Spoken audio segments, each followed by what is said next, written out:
I'm Karen Peabody from Forgewell Solutions, and I am here with Donna, who is a 500-hour yoga teacher, completely certified 500-hour, right? Right. Complete- and we are here to talk a little bit about trauma-sensitive yoga and I'm a trauma therapist, and Donna really has a lot of interest in doing yoga for trauma-sensitive people and people that suffer trauma. So we are here just to talk a little bit about that. So Donna, thank you so much for coming. Thank you for having me. I appreciate the platform to kind of get it out there. Oh, wonderful. So can you tell us a little bit about yoga and some of the benefits for trauma or trauma-sensitive yoga? Yeah, so trauma-sensitive yoga is different from a typical traditional yoga class because of the way we move into the postures, our cues that we give. Yoga is fantastic for anybody who has had any kind of trauma in their life because it encourages mindfulness, fortifies the body, brain, breath connection. With a lot of times when we have or we see trauma, we always don't connect the breath. We kind of see those triggers and forget to breathe. So what we're doing in a trauma yoga class is really kind of bringing it back to basics, looking for that brain, body, breath connection, helping to rebuild a sense of control, safety, strength, courage, all those things. And while traditional classes are also like that, we really focus on that in trauma-sensitive training. Right. So it's interesting. I wonder if people are thinking like, oh, how can yoga bring like a sense of courage and safety to people? Like, isn't that just kind of doing some postures and listening to some music? So it is, but not really. So when you're in a traditional yoga class, a lot of times the music that's played has lyrics. Lyrics can be very triggering to some people. So in a trauma-informed class, the music we play is just instrumental. So there's none of that going on. The security of just being on your mat and being allowed to have that space. In a traditional yoga class, I would kind of go through those cues where the student is just kind of waiting for me to go to the next posture and almost tell them what to do.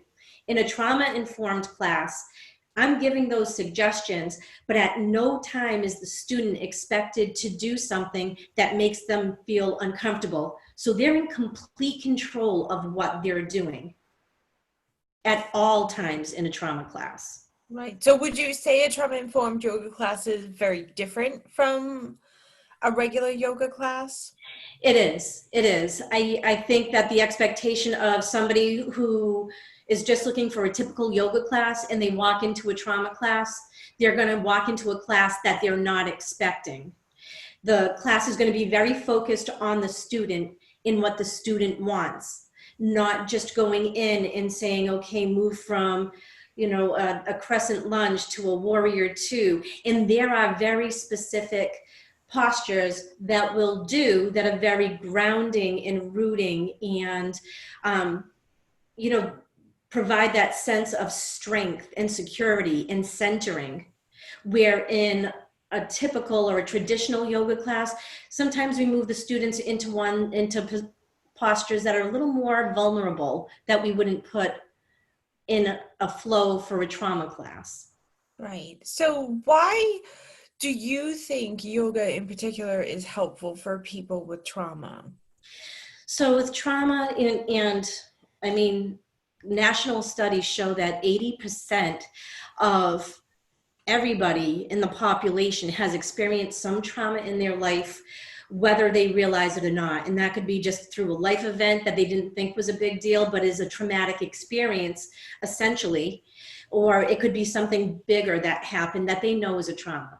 So yoga brings them back to a place where they can be okay in the space that they're in.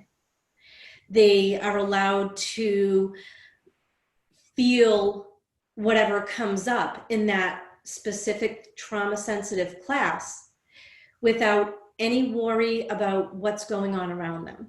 They're on their space, in their mat. They're in I'm holding a safe spot for them where they can just explore whatever comes up through yoga.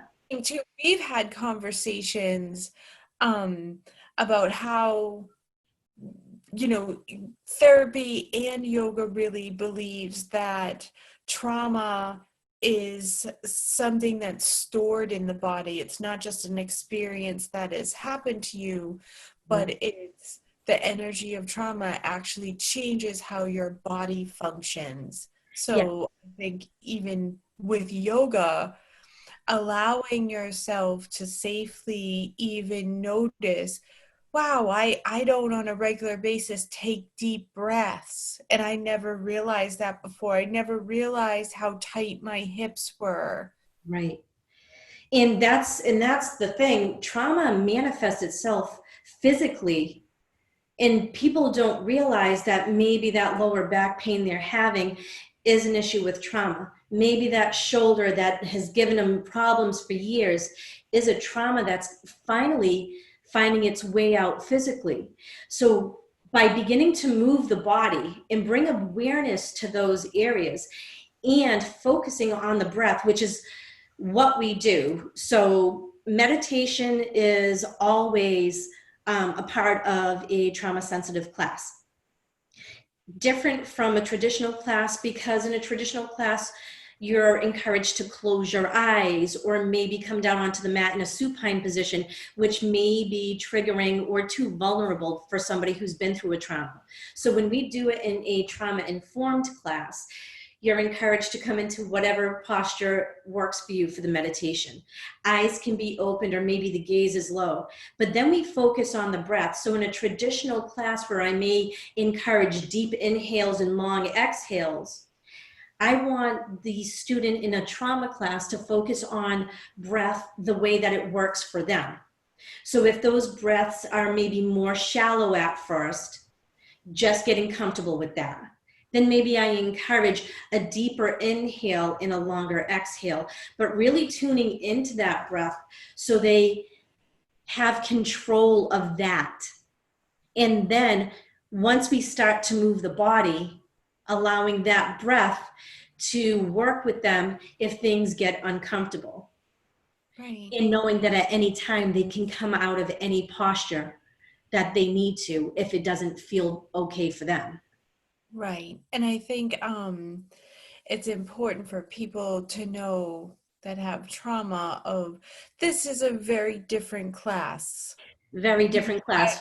I'm assuming nobody's going to adjust you in this class. No. So in a trauma sensitive class, I don't leave my mat.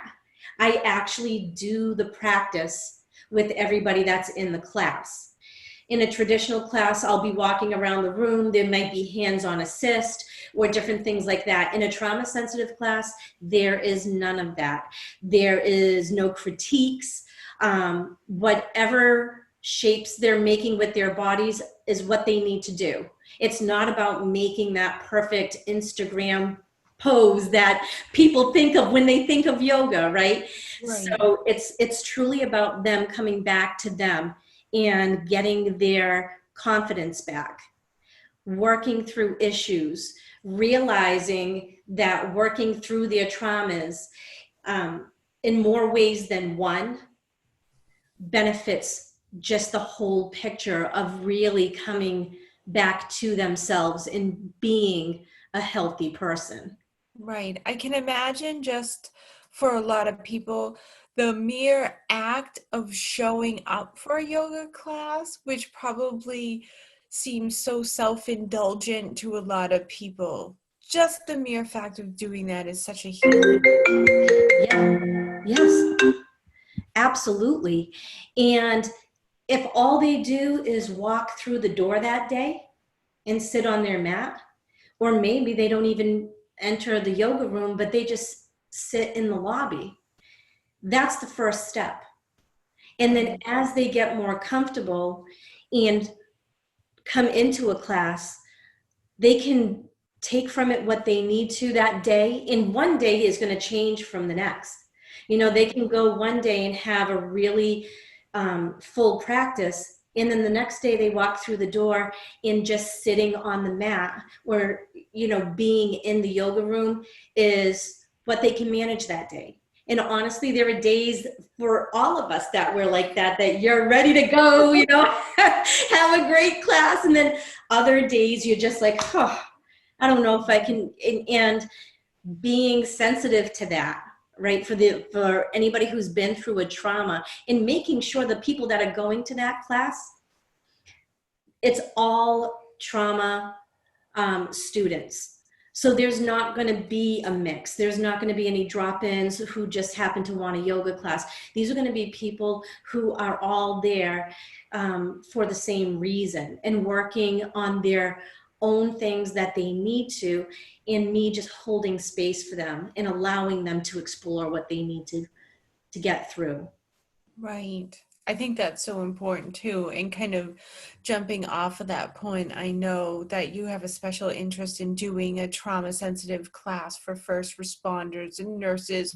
Yeah, so actually, right before all this happened, I was actually putting a workshop together for first responders to go ahead and have them come into the studio. It was going to be a 90-minute workshop, really to bring them in and see what it was all about. Because I feel as though a lot of those folks want to try it, but maybe a little intimidated to just walk into a yoga class. So just having that space for them where they know it's all first responders, nurses, EMTs, police, fire, you know, to come to a space and be able to have that bond of knowing they're all first responders, and then just allowing them to move through the flow. And a lot of floor-based postures. So there's nothing crazy, you know, flexibility is not an issue. I know a lot of times that's intimidating for a lot of people. I'm not flexible enough, but it's more than that. So that's truly what I'm going to be putting together once we get back in the studios, and we're getting there, right? We're getting there. Fingers crossed for phase 3 announcement this week. Yeah. Right. If at all possible, can I have a personal request eventually of, I've always thought this, but I think this even more of when we say first responders, of certainly the police, the fire, the nurses, the doctors, of can we include social workers in that too? Yes. Yeah. It's been, you know, this is a young person's career path, but I remember when I started, and I was like working the shelters and doing street outreach, and you know, I look back on that work now thinking like, oh my, what was I thinking? Like, Yeah, well, I have to tell you, my teacher, Jackie Bonwell, who I did my 500-hour training with, is a recovering social worker and literally left the field because of how much physical trauma being in that field was for her, and became a yoga teacher. But you know, she was getting ulcers and just the daily grind of it being such a tough job. So absolutely, social workers, you are first responders. I always see that with the first responders, Yeah. and I was like, oh, I wish they would include, you know, social workers, even the teachers and everything. Everybody deserves it. And at this time, if you are working right now, you are a first responder. Like if you get up to go to work, you're a first responder. So I don't care where you work. Like now there wasn't 80%, which I think it's even higher. 80% of the population experiences trauma. I think 100% of the population experiences trauma. Absolutely. And when you bring it down to the granular level, everything, not everything, but there's something. And I mean, let's be honest, sometimes just going to Market Basket is a traumatic experience. Right. Right. And, you know, I think if anything in a clinical sense, we kind of look at the big T's and the small T's. And if something happens that changes the way you see the world, we consider it a trauma. It might be a little thing, but, you know, like, 1,000 drops of water fill an ocean. So, Right. really is just a perspective of like how much are the little things before it becomes something really big. Absolutely. And with yoga, that's our goal, and that's my goal, is to just really try to bring awareness to where people are at, and just kind of take that pause and breathe and see where you are, and kind of, if you can, nip it in the bud before it becomes something major. So just that self-awareness. And like I said, Right. even if it's just taking a breath every day, a conscious breath. We breathe all the time, we don't think about it. But when you take that minute to truly just put that hand on the belly, one hand on the heart, and follow the path of the breath, take that conscious breath and just slow everything down. Sometimes that's all you need to just Yeah. take a step back. And I think I think that all the philosophies, the yoga philosophies and meditation philosophies and hypnosis philosophies, clinical philosophies, we really believe that we have what we need inside of us to heal. We just have to learn to access it. And I think yoga is such a physical, beautiful way. There's something magical that has happened, like that can happen in yoga. It's very hard to describe, but I think that's why we see people that do yoga for 40 years Right. and everything.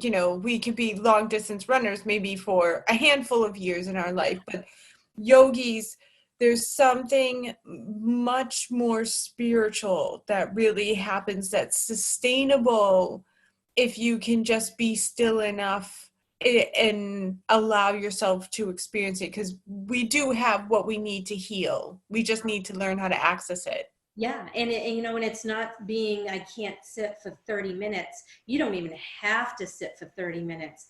In the morning, if you just get up, you open your eyes and you set that intention for your day and take some nice breaths and just focus on that to start. You have to start somewhere. And I would definitely encourage people to not get discouraged after the first couple of yoga classes, because a lot of times it can be that deep spiritualness that you get out of a class because you're in that state of stillness. And a lot of times it brings up things and makes it uncomfortable. Don't let that discourage you from coming back, because you're doing the work and it's Right. allowing you to have that space. So at times it may be uncomfortable to sit with the things that come up, but allow them to come up and just dealing with them and always coming back to another class. And of course, yoga is by no means the cure to anything, but it is a fantastic complement to anything else that you're doing in your life to find that center and that grounding. Right, right. That's really nice. And I know Donna did a video that hopefully we're going to attach, or it will be close to this interview. So kind of some tips and sequencing just to kind of give people an idea of what a yoga experience might be like. So thank you so much. And so Donna, if people needed to find you, I would say, I don't know what you think about this. I would go so far as to say yoga can heal. Yeah. Maybe people don't want that responsibility, Yeah. attached to No, it. But it, I know it, I think if you believe it can heal and you're in it and you're finding love and support and connecting with yourself in different ways, of our body is miraculous, and it's that energy and life force that, I mean, is it going to heal everything? No, but can it heal some things? Like, I believe that it can. absolutely. And, Caroline Miss says your biography becomes your biology, meaning what we experience manifests itself through our body. Right. And it is true. So if, just the traumas that we go through can manifest themselves physically and cause us aches and pain, just think what could happen if you begin to practice yoga or a meditation practice and kind of turn that thinking around. I know you've heard me say it in yoga class plenty of times, but I love to the quote of, it takes just as much energy to have a negative thought as it does to have a positive thought. So just kind of flipping the switch on that, learning to heal from the inside, and then moving from there. And it truly is a powerful practice. Right. I think Yeah, that too. I think that too. And certainly for people who are suffering, it's not just take a pill. It's not just go see a therapist. It's not just, exercise more, eat less. This is another thing that I exactly. think people know are available to them. And if anything else, I think just being in a beautiful studio with incredibly positive, kind people, experiencing something different, like that's a win too. Absolutely. Absolutely. Just, it's the environment. I think once you actually walk into the studio, you kind of know you're ready. So you're there for that experience. You're there to really delve into what you can find out about yourself, because, they say there's no I in team, but yoga is really not a team sport. It's an I sport, right? So it's all about you, and it's about you being the best that you can and really looking inward and trying to figure out what you need to be happy, Right. especially in a crazy world. Right. So if people wanted to find you, Donna, how would they find you? So you can reach out to me on my email, which is Donna M Yoga, DONNAMYOGA @gmail.com. I also have a Facebook page, and that is called Finding Your Balance. You can find me there and send me a message or shoot me an email. And I would love to see you in a class, or if you have any questions about yoga at all or meditation, please don't hesitate to reach out to me. Wonderful. Thank you so much for being here. Thank you for having me, Karen. This was awesome. Thank you so much. Thank you. It's great to see you. Have a great night. Thank you. You as well.